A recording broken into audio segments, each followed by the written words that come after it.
Well, we've taken shelter from the rain. It's a wet afternoon in Weather Trending Town. He was trying to get me to go outside. Yes, he was. But the rain should help the garden to grow. Now we're in spring, shouldn't It's spring. Spring's here. We've got the spring livery on the website. We are in good shape. We are out of winter. Fact. Not so fast. It's not a fact. Don't count your chickens before they've hatched. They're Easter chicks.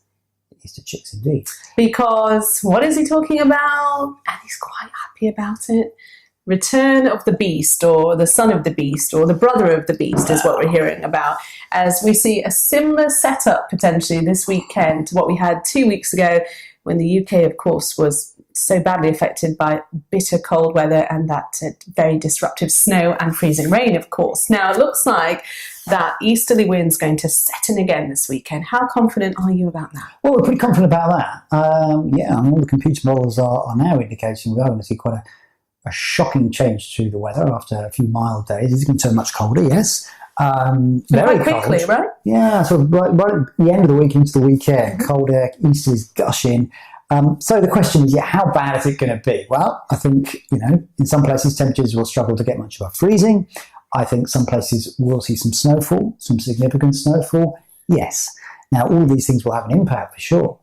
But comparing that with the beast, which is this at the beginning of the month, I'm afraid it slightly pales into insignificance, and there are good reasons for that, which we're going to talk about, aren't we? Yeah, a couple of really good reasons. So we talk about snowfall, and maybe even as far south as the southeast of the UK. Oh, yeah. I mean, no one's really immune. But, why won't it be quite as bad? Well, a couple of good reasons, as you say, mostly to do with my friend, the torch. What? Well, when I say torch, let's read sun. Shed some light on the situation. I see what you've done there. Okay. It's about the angle of the sun, and it's about how much sunlight we've got as well.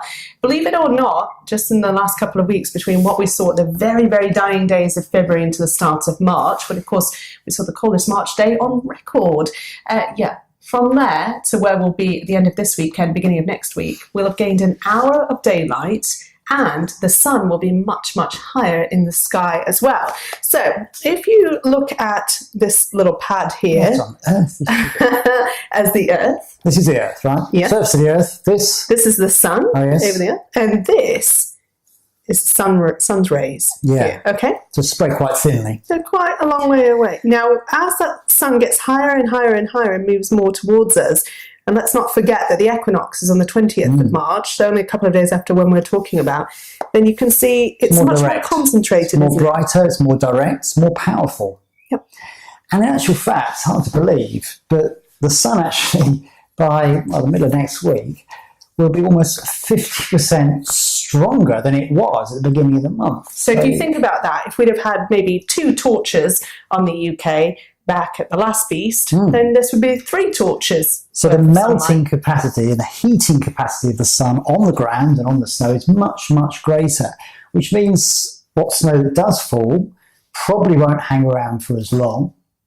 And also, any cold air that settles across the UK will soon get warmed out in time as well. So, this cold spell probably won't be as intense, and it probably won't last as long either. You're hanging your hat on all of that, are you? Well, I'm a forecaster, so I'll make no promises whatsoever. But, so it's two messages here, really. One is it's going to turn much, much colder, and there will be some impacts, probably from frost and snow in some places.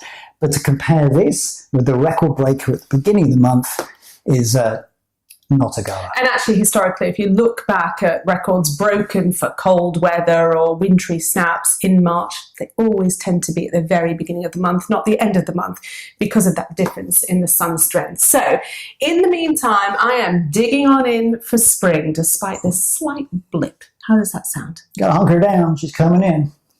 He loves that.